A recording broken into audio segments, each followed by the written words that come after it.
This session is primarily for the people who are doing color grading.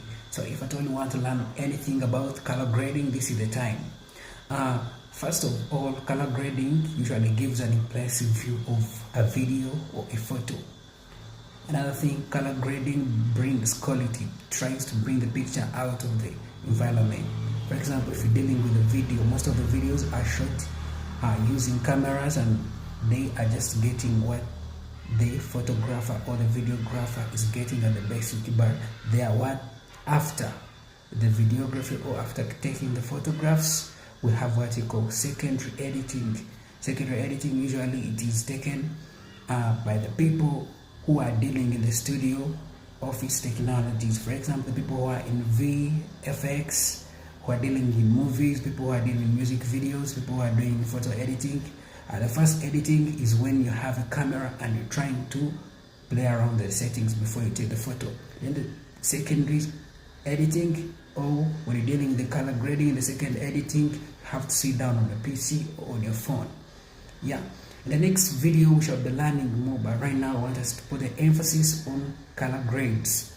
When you're dealing color grading, you have to get the main features of what you're color grading. For example, if you're dealing with a picture, you have to look what is in the environment of the picture. For example, are there buildings? Are you dealing with the picture that is in the background? Are you dealing with the buildings that are in the background first?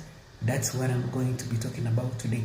When you're dealing with the environment, mostly we have what is in the environment as green. We have the sky being blue, have the building being basic. You know, when I talk of basic, I mean in any color, basic colors. So when you're dealing with the water bodies, it's blue. When you're dealing with the sky, it's blue. Usually, that's when we are doing the color grading. Those are the things that you have to put in mind first. When you come to the skin, you know the color of the skin. When a person is dark, you know what to do. When a person is brown, you know what to do.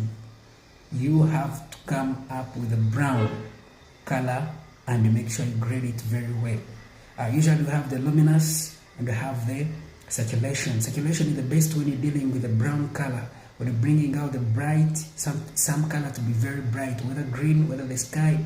But you have to be careful when you're color grading.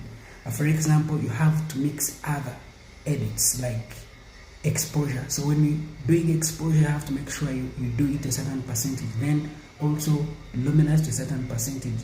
Reducing the color and the brightness of the picture, you have to know how to deal with it.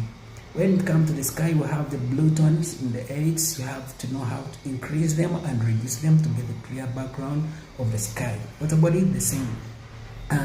Mostly people, what they don't know is getting the photo and reducing. When you're trying to reduce the brightness of you get more things in the highlights. Whereas when you increase the highlights, you will lose some of the things. You will not see the things properly. Yeah. In the next video, I'm going to teach you one by one how to deal with the color grades. Let's say in Lightroom, let's say in Photoshop, I'm going to teach you. Just stay tuned.